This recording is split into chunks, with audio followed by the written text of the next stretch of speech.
the spread and take a stand against coronavirus. Wear a mask in public. Stay at least 6 feet apart from others. And get tested. Join us and fight the spread. Visit scdhec.gov/COVID-19.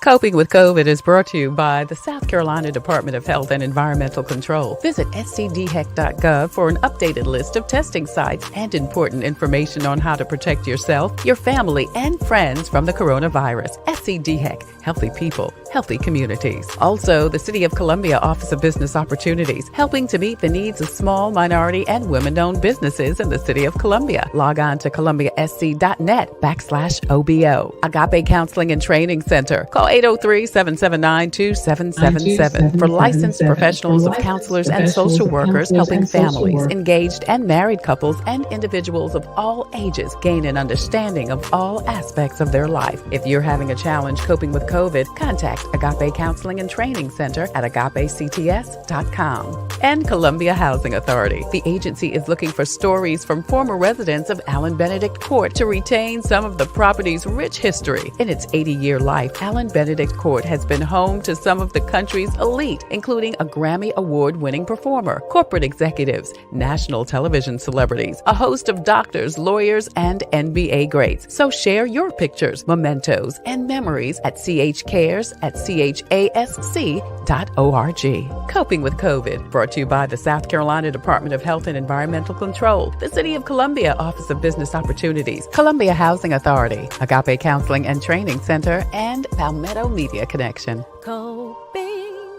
Coping with COVID with Tre Tailor.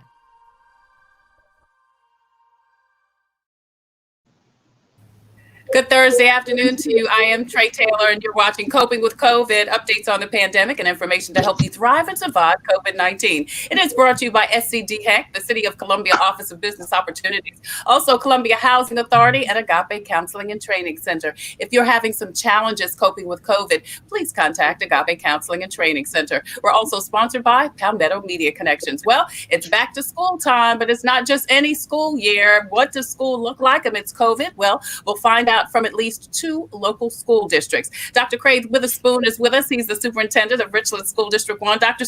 Witherspoon, thank you so much for joining us today. Thank you. Glad to be with you. Thank you. And Dr. James Ann Sheley, assistant superintendent of Richland 2, joins us also on Coping with COVID. Thank you so much, Dr. Sheley. Thank you. Absolutely. We'll talk to both of them next on Coping with COVID. But first, your COVID community updates. Donald Trump takes the stage again today during the final night of the DRNC. He's expected to talk about what he's accomplished in the last 4 years and his plans to continue the same if he's reelected. He'll officially accept his party's nomination as VP Mike Pence did last night. Now, other speakers tonight include HUD Secretary Ben Carson, Senate Majority Leader Mitch McConnell, Ivanka Trump, and Rudy Giuliani. South Carolina has applied for federal wage benefit to help the unemployed. If accepted, the money will give claimants an additional $300 on top of their weekly benefits. The payment will be retroactive to August 1st, and to qualify for benefits, your unemployment check must be at least $100. Black Lives Matter is planning a weekend of peaceful protests in Columbia. Beginning tomorrow, the group will gather at Memorial Park at 9 a.m. At noon, the group will march to the State House, followed by a rally at 2 p.m. Now, on Saturday, Black Lives Matter will hold another march and rally to the State House. A sister event is also being held in Washington, D.C. on the anniversary of Dr. King's I Have a Dream speech. Now, organizers say the goal is to register voters. So when we march on Friday and when you protest on Saturday, we are coming in peace. We're not coming here to destroy anything. And remember the purpose on why we are marching. We're marching to register people to vote. If you believe that Jacob's Blake life actually matters, then come on down and march to register to vote. And if you are already registered, come down and check to make sure that your registration is valid. Come down to get your absentee ballot so you don't have to wait in line when November 3rd gets here.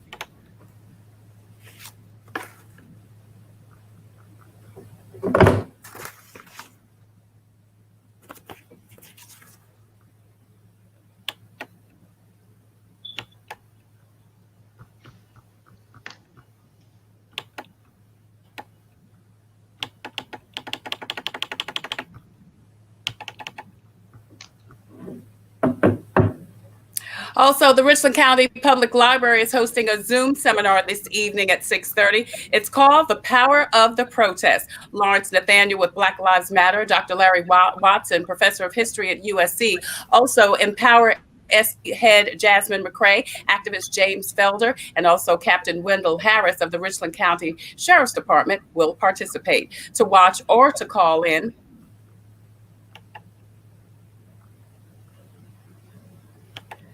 please call 803-799-9085. DHEC continues their ongoing COVID testing. For the most up-to-date listings of times, dates, and location, please check the bottom of the screen for more information. Plus, if you want to host a COVID screening at your event or at your location, the number to do that is also scrolling at the bottom. Now, the DHEC Care Line is also available if you need more information on COVID testing and if you need a ride to get a COVID test. Tomorrow is the final day for the free mail giveaway in the city of Columbia. There are several locations, and many of those locations tomorrow will be giving out free book bags. It's from 12:30 until 1:30. And again, those locations are strolling at the bottom of the screen. SC Thrive, it continues there up to $1,500 in rental assistance. Go to scthrive.org/COVID-19 rental assistance. And Dominion Energy says they want to help you if you are having some challenges paying your bills.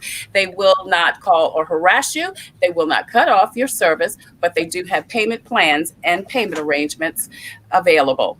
I mentioned earlier this week that Netflix is hosting their second season of Outer Banks, and they're hiring extras to appear as high school and college students.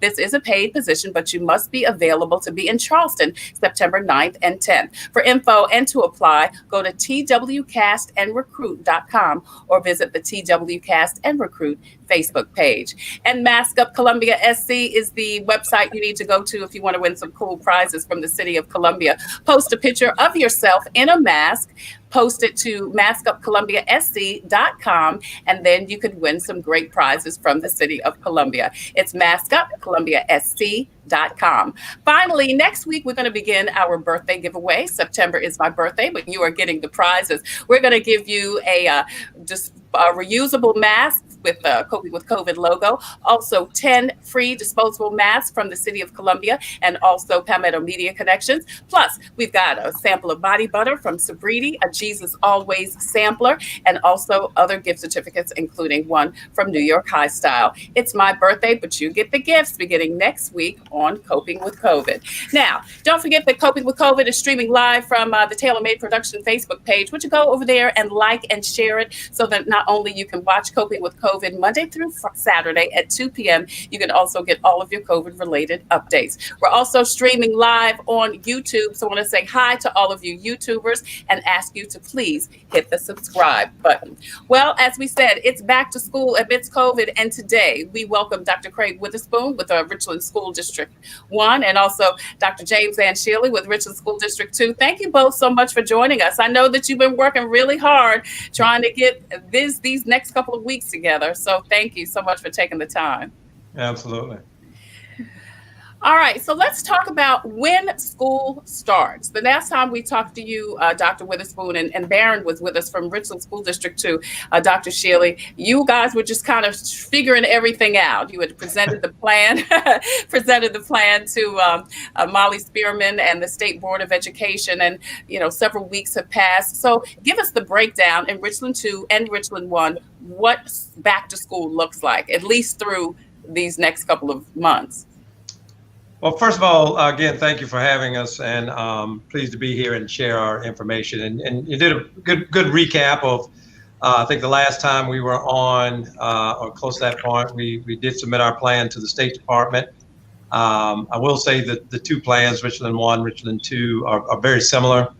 But in terms of here in one, we look at three phases, if you will, based on community spread and the information from DHEC. And with our rating in Richland County being high, and that comes from the Accelerate Ed information that was put out by the State Department in terms of what school would look like.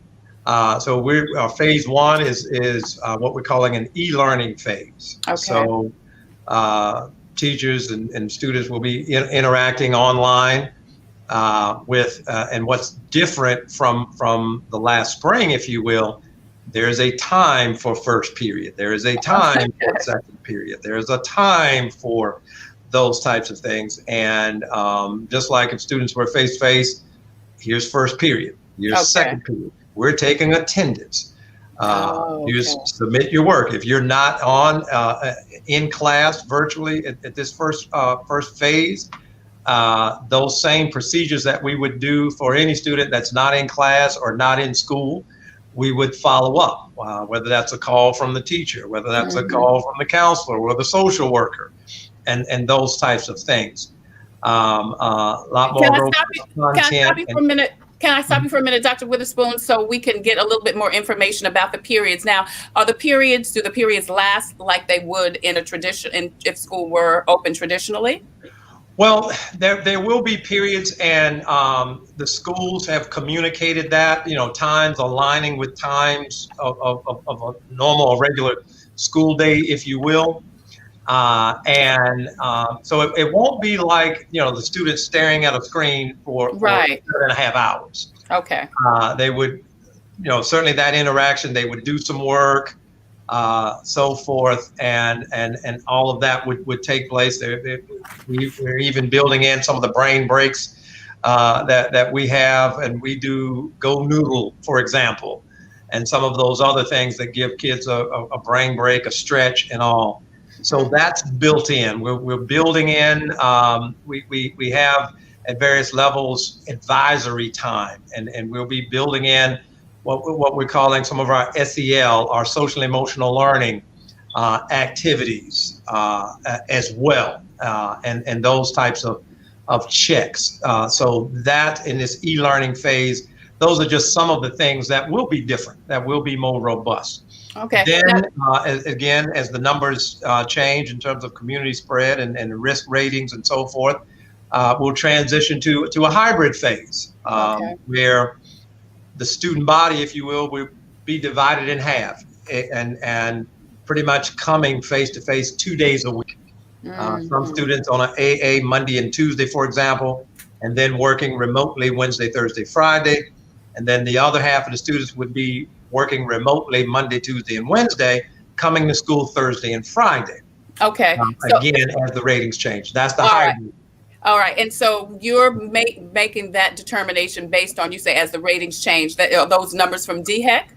Numbers from DHEC, and certainly in consultation with the State Department and so forth. But that's how we'll be, kind of following up on things and making the determinations of, when we move to the next phase. Okay, well, I want to go to Dr. Sheley and get her phase 1 and phase 2. But before we do that, Dr. Sheley, Dr. Witherspoon, how you said you're going to be taking attendance. So does that mean each student has to have that face time in order for them to be, present, marked as present? Yes, we want to have that interaction, that connection. We need all of our students to be in class. It just happens to be virtual right now. Right. But we need you in class. We need you. We need our students participating, and to mitigate that, and we know we talk about some of the connectivity gaps and broadband gaps. Right. Well, I definitely want to talk about that. So hold on a second. I do want to ask about that. But we do want our students in class. So, Yeah. yes. All right, Dr. Sheley. So Dr. Witherspoon talked about his Richland 1's phase 1 and phase 2. What does phase 1 and 2 look like for Richland School District 2? Really, they kind of mirror each other. Our phase 1 is all virtual. Okay. We have option for our parents of either the e-school, which is a virtual school, or e-learning. Now, e-learning, as Dr. Witherspoon said, will be totally different this year. And some of our parents have been rather upset with the e-learning phrase because that some people had a great experience last spring, and some people not so much. Right. So we have done everything humanly possible to make sure that we are ready to go with robust, face-to-face, virtual, back-to-school e-learning. At the last time I checked, we had close to 3,000 of our teachers who had gone through a series of courses this summer, and they're ready and excited. So we will stay in e-learning or the virtual school through phase 1. And then, as Dr. Witherspoon said, we'll transition into phase 2, which for our elementary schools is called community models. They'll go to school 5 days a week, basically in their own little bubble. They'll stay with their own class. PE will come to them, art will come to them. Of course, they'll go outside, but we'll keep them together because of the whole tracking process. It's just critical that we know who's been in contact with whom. And then for just like Richland 1, for our middle and high schools, we'll have an AABB schedule. Mirrors exactly what he just said. So can you tell me the difference between virtual school and e-learning? Yeah. Virtual school means that you are committing for at least 1 year to stay virtual. Okay. And now we've had the virtual school in Richland 2 for 20 years. In fact, we're celebrating our 20th birthday this year with the virtual school, but it's been high school. And we have expanded it now so it's K through 12. So if you're one of those kinds of parents or families who enjoy virtual learning, you want to stay in virtual learning, then you can stay in virtual learning this year, next year, the next year, the next year. E-learning, hopefully, if COVID numbers flatten, will end at the end of this year. The one thing that we like for our parents to know is that our virtual school, our e-school, gave preferential treatment to children with underlying health conditions. Okay, yeah, that's good. So that they could have that choice to not, mix with other students. That's right. That's good. So the virtual school, as you said, that's a 1-year commitment. So students, parents can decide, at least in Richland 2, and I'll ask you about Richland 1, Dr. Witherspoon, that regardless of what the numbers do or don't look like, they're going to stay at the house. That's right. That's right. Or wherever they're learning. That's right. Now, what about attendance over at R2? Do you have to physically see a face for the student to be marked present? We are taking attendance. Ours is a little different than Dr. Witherspoon's. We're requiring some sort of documentation every single day from our children, and we're recording the lessons so that we want to see them. But if we have a mom who needs to take her children to work with them and they can't do whatever it is right then they can do it later in the day, later in the week, because everything is recorded. We have to hear from them with that work by Sunday night, midnight. Right. Credit for attendance for each of those days. Yeah, that's good to know, because I was going to ask about that, about the recording that you mentioned, Dr. Sheley, because, parents do have to work. And this is just such a different situation for parents, teachers, students, administrators, staff, everybody. So that's why I was going to ask later on about leniency. So Dr. Witherspoon, are the courses at R1 going to be recorded also for students? Same thing, recorded, because we have heard from parents as well that given certain situations or concerns, could they go back and perhaps watch a lesson again? Exactly. Or what have you. So that same opportunity will definitely exist. No, go ahead, Dr. Witherspoon. And part of our follow-up, as I mentioned, will be so that we can address, I know we're going to get to connectivity and all, but we want to address those things as quickly as possible. Yeah. That's why, again, at the beginning, we want to know where our students are. Right. And what can be done, put in place, supports or what have you, so we can mitigate any of the gaps early on. At this point, has every student in Richland 1 and Richland 2 made a choice as to, right now the only choice is, except for at Richland 2, is e-learning or virtual school. Has everyone been contacted, made a choice? Everybody knows what's going on at this point? They should. Agree. They should. That contact has been made, with the school, or certainly the child's teacher, and so forth, and how to log on, where to log on, all of those types of things. That information has started to be cascaded out, certainly last week and perhaps earlier in some cases. But that contact should have been made. Now, Dr. Sheley said, Dr. Witherspoon, that the Richland school teachers have undergone some training over the summer, because I know this thrust a lot of teachers into unfamiliar territory when school shut down in March. Have Richland 1 teachers also been given that opportunity over the summer to get training? Absolutely. They were, and given the platform that we use, there were multiple training sessions that actually, really, and we were headed in this direction prior to the closure last spring. But that certainly got ramped up as we finished out the year this summer and as we entered into the school year. And as I've been out and about the last couple of weeks and welcoming teachers back and staff back, have had opportunities to virtually and otherwise see some of that training going on. That's good. And appreciate the work that our staff has been doing, our teachers have been doing to get up to speed, because we all, our teachers, everybody wants this to work and wants this to be, as Dr. Sheley has said, as robust as possible going into the start of this school year. So that commitment has been there. Absolutely. Deborah Breedlove wants to know, how can someone contribute to a student in need of virtual supplies? I was in Richland 1, Dr. Tracy Cooper is our partnership and after school director. You could contact her office. You could contact certainly Dr. Tony Kelly Campbell in our social work department, or a particular school. Okay. Those are our contact with some of the partnerships, that many partnerships that we have, and that support. Great. And of course, at the school as well. And Dr. Sheley in Richland too, if someone wants to make a donation for students' virtual supplies. Very same thing. They can do a contribution directly to a school. Our lead social worker is Miss Abby Cobb, who is absolutely fabulous. In addition, we have an app that I absolutely love called Purposity, Purposity, Purposity.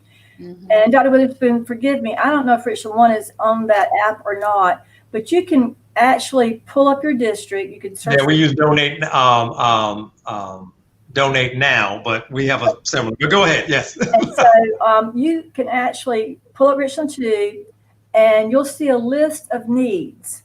And you can just click on there. It'll link to your PayPal account or however you want to pay for it. It's so easy that when you get your PayPal account back, you'll think, oh my goodness. And what I noticed as I was contributing is that it started with, before the pandemic really started, lots of requests for clothes, like for shoes or pants, that sort of thing. And then as the pandemic started, those needs shifted to cleaning supplies. Like people needed ways to clean. And then sadly, the next shift was food, granola bars, Gatorade. I mean, just, and you can contribute like $4 to buy granola bars, and that provides snacks for children. But I invite anyone and everyone to visit Purposity. You may find other districts where you have family members that you would like to contribute, but I love it. And Dr. Sheley, you said it's Purposity, P-R-O-P. Purposity, P-U-R-P-R-O-S-I-T-Y. I'm trying to put it in the P-U-R. P-O-S-I-T-Y. P-O-S-I-T-Y. Okay, and it's an app. P-U-R-P-O-S-I-T-Y. P-U-R-P-O-S-I-T-Y. Can you see this? It's a P. No. No, but it's purple and a P. Okay. All right. So, and then where did you say, Dr. Witherspoon, you said it's donate now? Is that donate now? It's a button on our main page of the district, and it's a button that's on every school's website as well. Okay. So very easy. You can click on there. It directs you and gives you, information. You can direct to certain things. You can direct to, of course, if you're on a school site, or if you're on the district site, you can scroll down, find a particular school. If you're on a particular school site, you can navigate accordingly as well.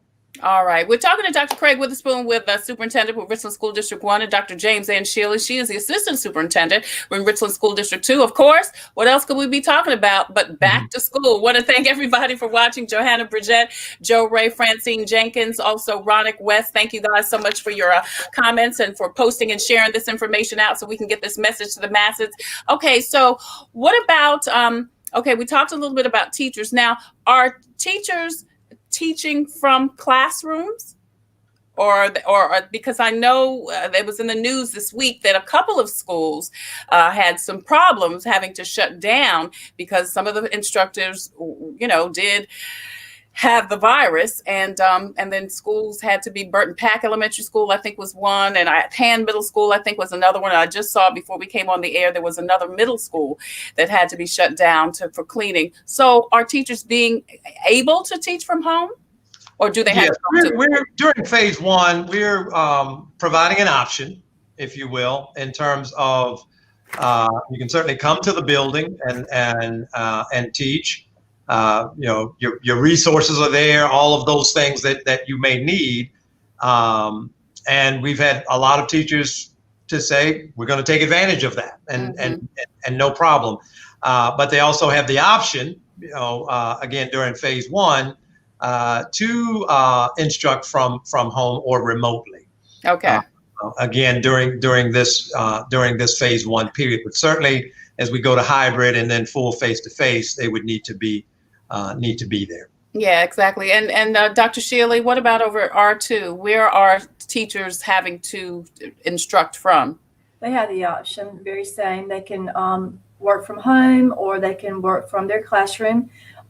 We would love for them to choose to work from their classroom because that's where their resources and technology, connectivity would be better. But that's their option, whatever they're most comfortable with. So we just would encourage ours who are coming in. I'm sure Dr. Witherspoon will agree with me. Schools are like a family. We all love each other and we take each other. And it's almost like a family reunion.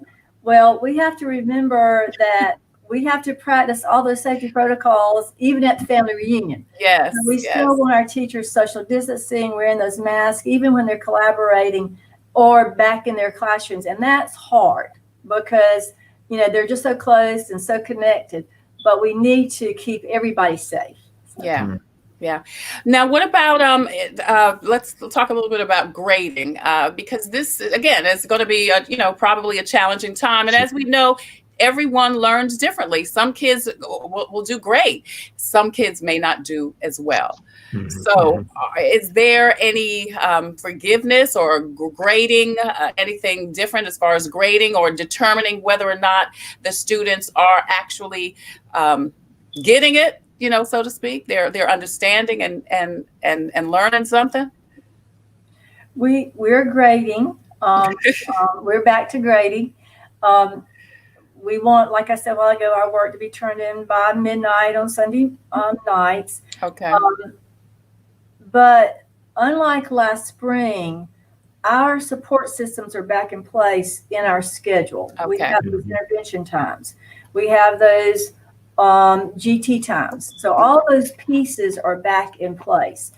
We're exploring options of perhaps having tutoring available, starting to research some of that after school hours for people who might need additional help. We're going to do everything humanly possible to make sure that our children are successful, and have been in lots of parent supports so that our parents feel comfortable with the technology, with what's happening during the school day, so that everybody just feels more comfortable. Okay. What resources are there, Dr. Witherspoon, for students who still may be having some challenges? Dr. Sheley said that all of those things are still in place over at R2. How do kids get access to that?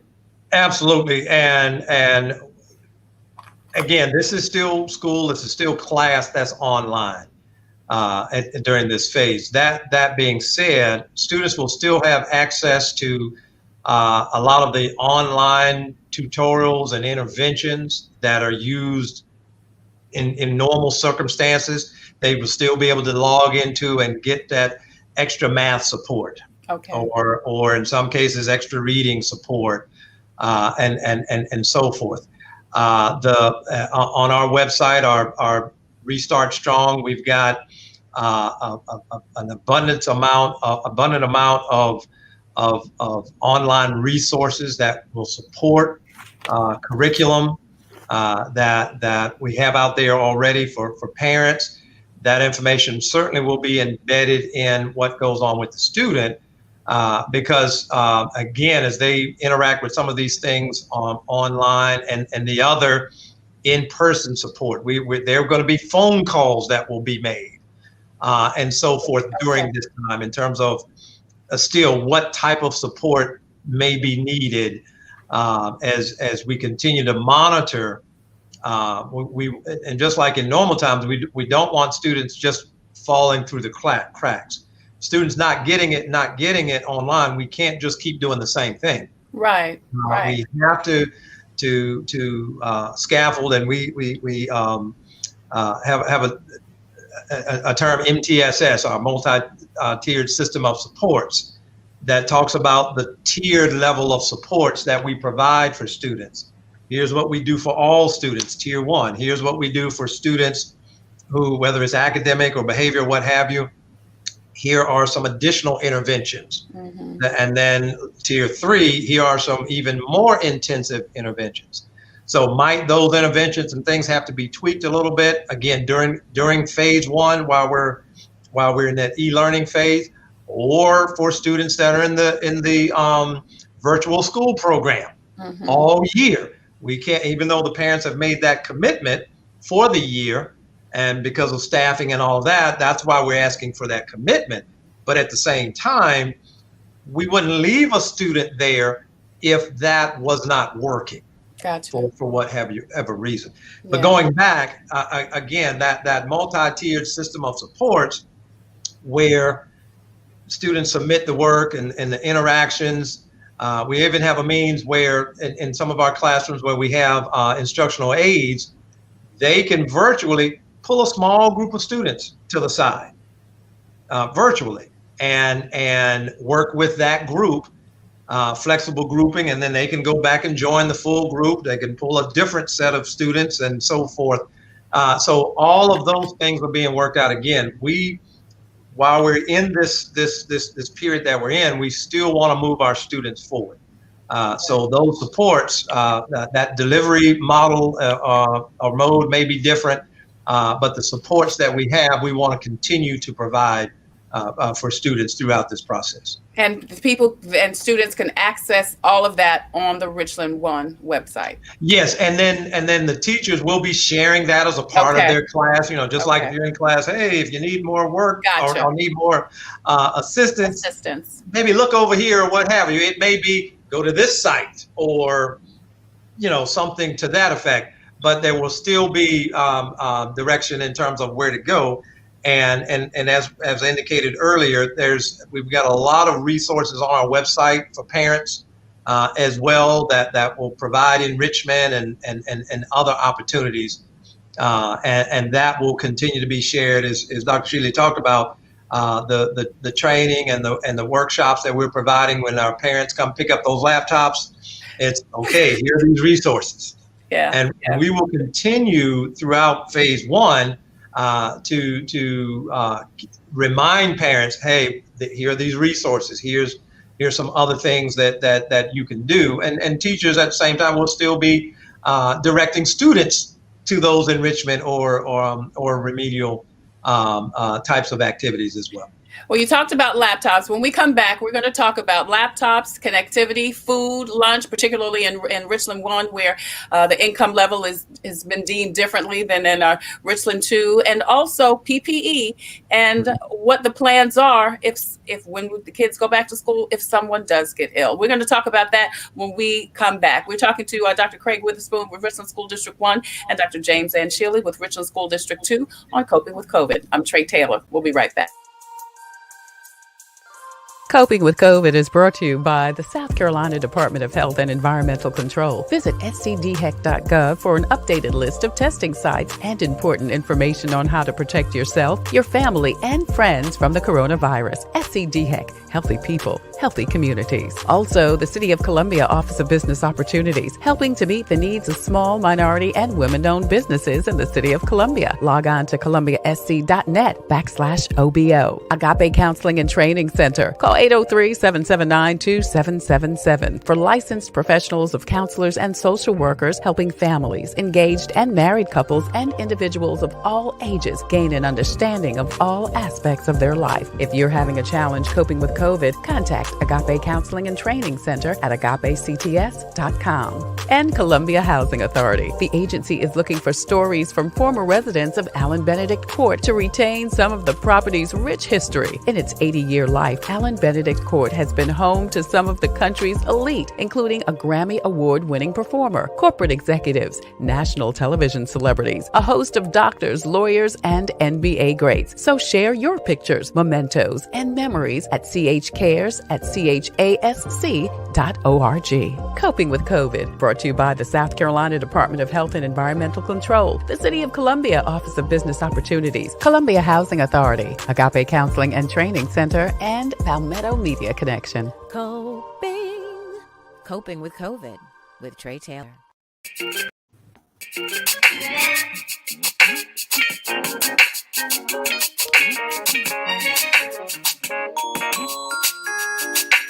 The rich 80-year history of Allen Benedict Court in many ways parallels the history of the entire Midlands area. Allen Benedict Court has special meaning to so many Columbia citizens who grew up there, worked in area jobs, and attended area schools. In coming weeks, as we prepare for demolition, Columbia Housing will actively seek out people who lived at Allen Benedict Court to tell their stories and share their memories. We appreciate those of you who we've already heard from, and we look forward to hearing from others. If you know of people you think our communications team should reach out to, let us know. Meanwhile, we will look for you to help us tell the story.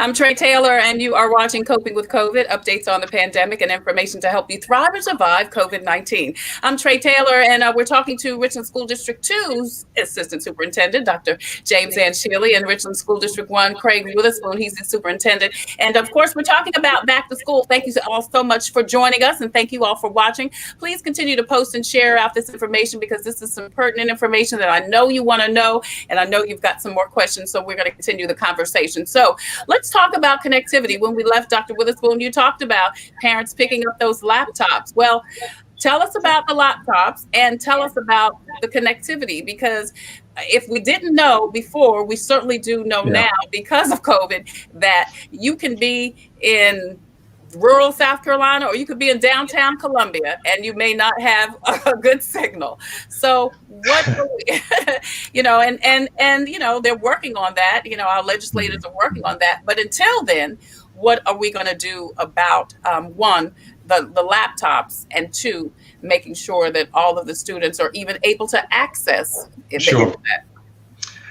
Yeah, one of the things COVID-19 has, one of many things COVID-19 has brought to light, if you will, is some of the gaps that exist, and how those gaps are so important and lead into other and many other aspects of life. Again, there are areas across the state of South Carolina, certainly in Richland County, covering both districts, that don't have fiber. So there's no way to get on the internet, if you will, because the fiber is not there.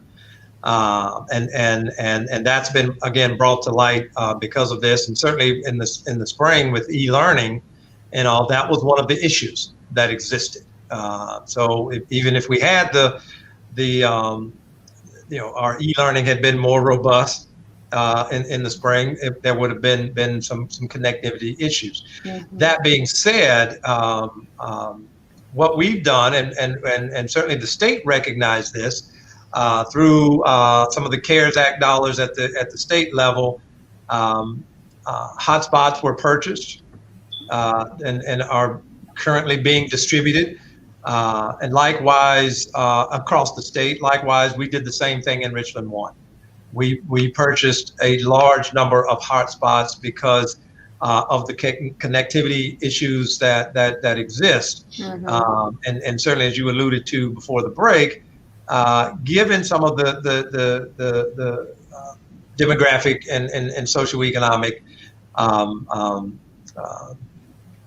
just realities that we have. So we didn't want that lack of connectivity to negatively impact any student's ability to access instruction, because that furthers gaps later on. Absolutely. So we wanted to take that real seriously and be proactive.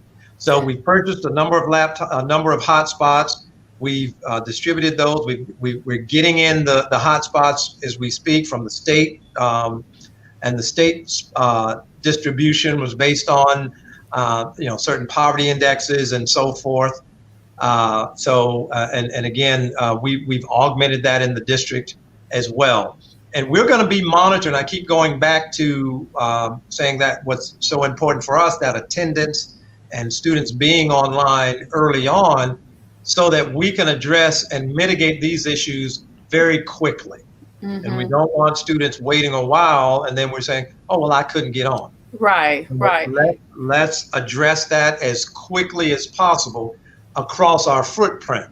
And that being said, it may be, and parents be patient with us on that, because again, if we don't see Johnny, and if it is, okay, well, Johnny has to go to work with mom and they're going to tune in later and all of that, we get that.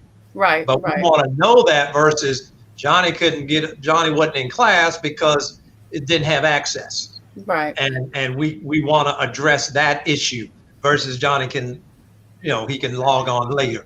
Right. So that being said, that's what we're really paying close attention to at the start of school.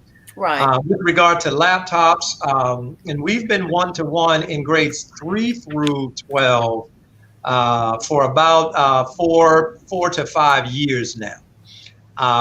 And we were working with pre-K 2 with devices at schools. So going into the fall now with e-learning and all, so we had to purchase those devices from pre-K 2. And as you can imagine, there's been a run nationally, internationally, if you will, worldwide with those Intel chips and all of that. So we're having to make some adjustments at that pre-KK level for about a week or two while those devices come in. We've got them for all of the other grade levels, and that distribution is going in. But we have a plan B at those levels until those laptops, those devices get in for those 2 grade levels. Well, I want to know what the plan B is. But 2 IT teams. Let me say this. And okay, go ahead. Yeah, we have 2 in terms of connectivity and any troubleshooting. Last spring, we had an IT team, a customer care center that fielded probably better than 100 questions a day in the spring. Well, this year we're gearing up to have 2 teams. Great. That will be teed up to support parents and also teachers and all of that, again, so that we continue to move things.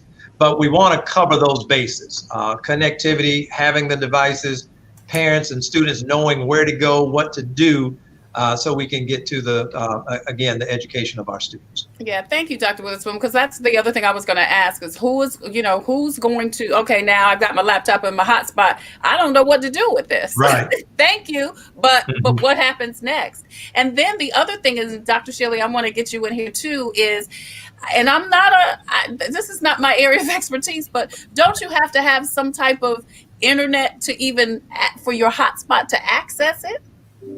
Right. So what do we do with that? If I've got my hotspot, I got my laptop, but I'm still in a dead area, I still have a connectivity issue. Dr. Sheley? Last year, we used buses and Right. parked them strategically throughout our district. Now, that's not the most ideal. You can drive up, download everything that you need, and then drive away. But we much would rather our children be able to use their hotspots from home. Now, the way we rolled ours out, we ordered an enormous number 2, and we collected that information when they were choosing their instructional model for phase 1. So we've known for a while who needed what. We use Chromebooks in Richland too. And like Richland 1, we went ahead and added K1. We've been 1-to-1 for years in our other grade levels, but because of e-learning, we needed to go ahead and add K1.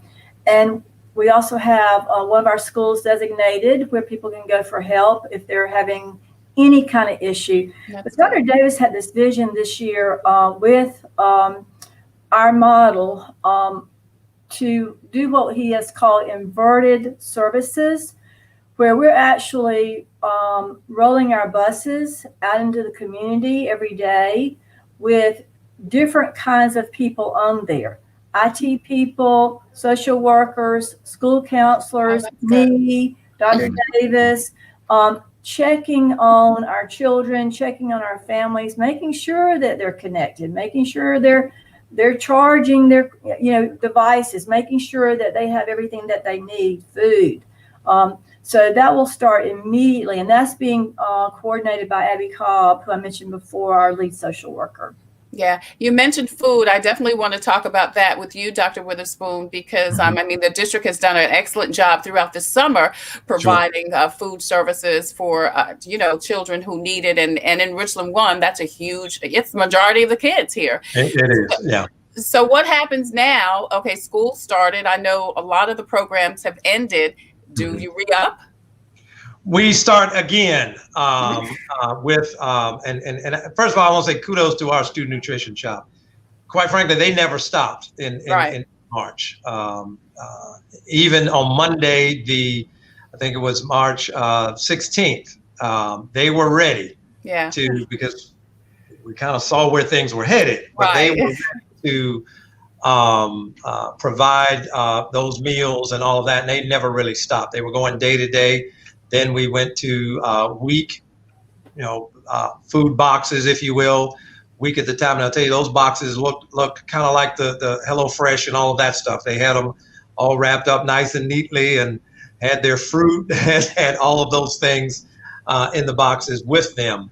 And we will continue that in the fall, in the fall again, starting, because we know a lot of as you've indicated, a lot of our students do depend on that. Yes. On the meal. So we will continue to do that, have that outreach as we've done before. We were waiting on some, and I don't know if it has come yet, but some waivers, if you will, from the federal government that allowed, for example, we used a lot of volunteers, faith-based and otherwise, to help us with meal distribution. Yes. In the spring, because what was going on, but because of the federal guidelines, normal times the meals have to go directly to the student and no one in between. So there had to be some changes in federal regs that allowed individuals or entities to assist with that. So don't know if going into the fall a similar waiver has been approved from the feds yet. If so, we will, and we thank the many partners that helped us. But if that waiver gets approved, we will do the same. But in the meantime, we also work with closely hand in hand with our transportation department that has done runs, if you will, run bus routes and all of that, and delivered meals, and same with the hotspots and all of that. So we will continue to have those things in place starting next week as well. Okay, good. I was going to ask. So does that starts next week, Monday? Monday. Now, are they the same sites that people were going to previously? Yeah, we will get that. That will be on our website. Okay. If it's not already, but those locations and sites will be communicated. And if it's not on our website now, it will be up very soon. Okay, thank you. What about over at R2, Dr. Sheley? How are you handling food, lunches for students who may need that? We have 8 school sites and then 13, I think, delivery sites, and that information is on our website. The unfortunate piece that we are dealing with, that Dr. Witherspoon just mentioned, is that back during the summer, the cost of food was waived. So it didn't matter if you didn't qualify for reduced prices or free meals, you still got your food. Right. You know, everybody was served. And anybody could pick that food up, so that you didn't have to wake up your children and take them with you Right, to pick yeah. up the breakfast, which was wonderful. Well, now USDA has us going back to our regular protocol, our regular routines. And at our board meeting last week, our board members discussed that and have encouraged people to reach out to our local legislatures to help them understand that we really need to continue as we had the opportunity this summer, where we could serve any and everybody, and that it didn't have to be the child picking up, because that's very disruptive. It is. Very disruptive. And inconvenient. I mean, you're already inconvenienced. The whole situation is just, everybody's still trying to get adjusted. And if auntie can pick up for everybody, that's so much more. Maybe I can do it this week, somebody else can do it next week. It's just got to be, a little bit more convenient, because the folks need the food. Kids need the food. Yeah. Exactly. Yeah. So, all right. So when the numbers turn around, whatever that might be, and it might be December, it might be January, then phase 3 goes into place. And I know one of the issues has been nurses in school, that there are not enough, or not nurses in every single school. So are you guys thinking about kind of long term? Because it's not going to be just all of a sudden, poof, it's going to be gone. We're going to be dealing with COVID for a while, I believe. Sure. Well, go ahead. No, you go ahead. Well, we have an allocation for a nurse in every one of our sites. Okay. And in Richland 1, we've been doing that for a number of years. And we're fortunate to have the ability to do that. Good. What happens with us, again, having that allocation, sometimes there are vacancies and so forth. So we work with some staffing agencies. We also, have a very good procedure where they might, if somebody's absent or what have you, share and work between 2 sites just in an interim time or what have you. But we do have the ability to, and have had to, allocate a nurse at each site. Okay. All right. That's good. And Dr. Sheley? We have a nurse that we started out fully staffed. We may be down 1 or 2.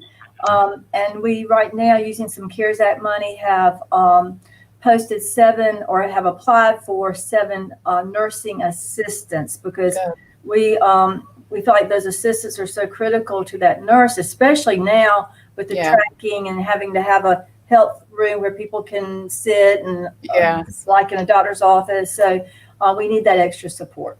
Yeah. When are you thinking about checking temperatures and providing PPE for students when that, that option is available, when kids go back to school, in-person learning? We are not checking temperatures. We are asking parents to not send their children to school sick. The latest research has said that that really temperature check, although we may revisit that, but right now that's not something we're going to start doing. Our operations expert coordinator last week said that we have every single kind of mask imaginable, from N95s to the disposables. We have everything imaginable. And of course, we've gotten the sterilization stations. We have the vacs that'll run every single night in every single classroom. We are ready with PPE. People don't have to worry about coming back to work because they're not going to have masks or they're not going to have a way to sanitize. That's in place. Plexiglass, all the things that you see in those places where you feel safe. That's how we want you to feel when you walk into our schools. We want you to feel safe because you know when you don't. You know when you go to the store or you go somewhere and you think, okay, I can't stay here. You know, you're not following protocols. I need to leave. We don't want that happening anywhere in any of our schools. Yeah, same thing in our R1, Dr. Witherspoon. Absolutely, those things, and just to echo, we've even got some of the face shields for students who, when we get to that point, of course, who touch sensitive. Yeah. And some of those things, so shields and the face shield and so forth. But those things are in place. Got a big shipment of plexiglass and all of that probably yesterday or 2 days ago as well. But those things, as Dr. Sheley indicated, the masks, state provided some masks and so forth. We purchased them, all of those things, the signage, the stations, all of those things again that we've been talking about, and that the advisement has the guidelines and recommendations that have been made. We've got less than 5 minutes to go. I want each of you to kind of give a closing statement, what you want to say to parents, teachers, and students. But I want to ask before that, what about our special needs students? That's a very good question, and that has come up a lot in terms of how we serve our students with special needs during this time, and it is about that the service of those students, and what do those services look like in a virtual setting, and some of the services may very well lend themselves to a virtual setting. Some aspects of speech, for example, could be done as we're doing. Maybe some can't, or what have you. I say that to say, and then with some other things that happen, but that's a part of the IEP process, individual education plan process. So what we're asking parents is, if there are questions, concerns, and we definitely understand that, to reach out to that school, reach out to your child's case manager, and sure, ask the questions. What will this look like? How will this be done? And work through that process. We get it. We understand. And hopefully, again, if we've all stated, numbers go down. We move into these other phases, and we get back to full face-to-face and all of that as we transition in that regard. But again, reach out to that school, have those conversations. Those issues and concerns, they can be worked through. And I would encourage, anyone, ask the questions. Absolutely. Yeah. And see how we can all work together to get there. Dr. Sheley? Echoing exactly what Dr. Witherspoon just said, I have the opportunity now. Dr. Davis recently reorganized us, so I actually get to work with all of academics, which includes the special education department. And we have worked with numerous parents this week, reassuring them. And just as Dr. Witherspoon said, just reach out and ask, and don't assume anything. Ask, and we will do our personal best to meet the needs of every single child. All right. And closing remarks from me would be, help us get back to school. Wear your mask, wash your hands, social distance. And I have a real quick thing that I'd like to read from one of our parents who's a physician in the area, and I'm reading this with permission. And he says, I'm sending peace, courage, gratitude, and encouragement in spirit. As my Prisma Health leadership reminds me every day, this is who we are. This is what we do. Let's make a difference and educate our students to change the world, be flexible, think outside the box, embrace change and challenges, and love one another enough to sacrifice to protect one another. Yeah. Thank you so much. Thank you, Dr. Sheila. Dr. Witherspoon, can you top that? I would say I certainly appreciate those sentiments. Yeah. But I think what's embedded in that is, again, as we said from the onset, it's a difficult time. There are things we know, there are things we don't know. The guidance changes so often, and we all have to step back and regroup and so forth. But through all of this, we're in it together. We're trying to do the best we can. I know one of the things Dr. Davis always says, what does he say? Grit and grace. But I ask our folks for patience and understanding. Yeah. Patience as we work through these things, and understanding that,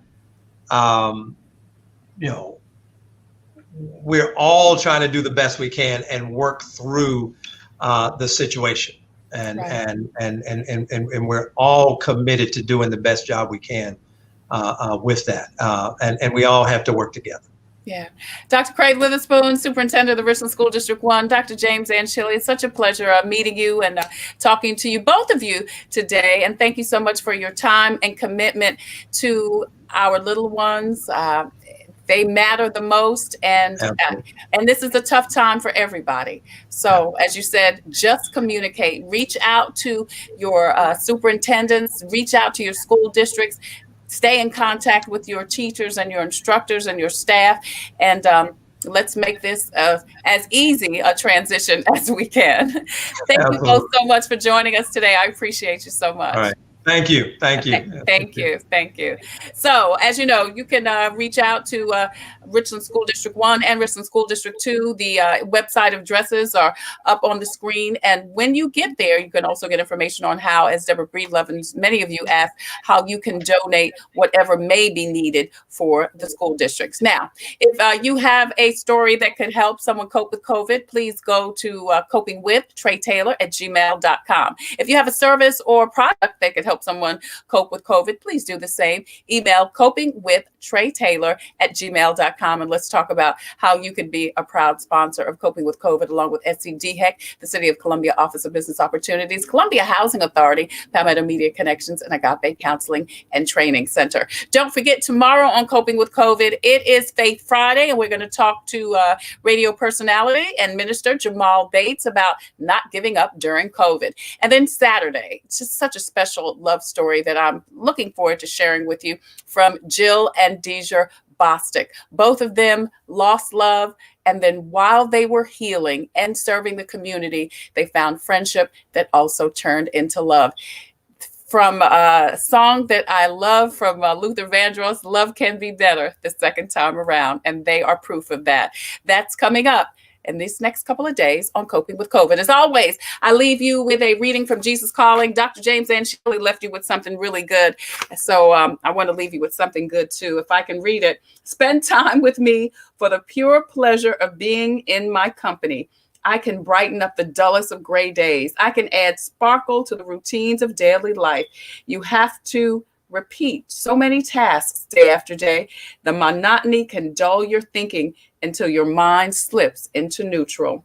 A mind that is unfocused is vulnerable to the world, the flesh, and the devil, all of which exert a downward pull on your thoughts. As your thinking process deteriorates, you become increasingly confused and directionless. The best remedy is to refocus your heart and mind on me, your constant companion. Even the most confusing day opens up before you as you go every step of the way with me. This is Jesus talking. My presence goes with you wherever you go, providing light for your path. That's your Jesus Calling for today, Thursday, August 27th. I'm Tre Tailor. Until tomorrow, I wish you peace, abundant blessings. Stay safe, and please wear your mask. Coping with COVID is brought to you by the South Carolina Department of Health and Environmental Control. Visit scdhec.gov for an updated list of testing sites and important information on how to protect yourself, your family, and friends from the coronavirus. SCDHEC, healthy people, healthy communities. Also, the City of Columbia Office of Business Opportunities, helping to meet the needs of small, minority, and women-owned businesses in the City of Columbia. Log on to columbiasc.net/OBO. Agape Counseling and Training Center. Call 803-779-2777 for licensed professionals of counselors and social workers helping families, engaged and married couples, and individuals of all ages gain an understanding of all aspects of their life. If you're having a challenge coping with COVID, contact Agape Counseling and Training Center at agapects.com. And Columbia Housing Authority. The agency is looking for stories from former residents of Allen Benedict Court to retain some of the property's rich history. In its 80-year life, Allen Benedict Court has been home to some of the country's elite, including a Grammy Award-winning performer, corporate executives, national television celebrities, a host of doctors, lawyers, and NBA greats. So share your pictures, mementos, and memories at chcares@chasc.org. Coping with COVID, brought to you by the South Carolina Department of Health and Environmental Control, the City of Columbia Office of Business Opportunities, Columbia Housing Authority, Agape Counseling and Training Center, and Palmetto Media Connection. Coping with COVID with Tre Tailor.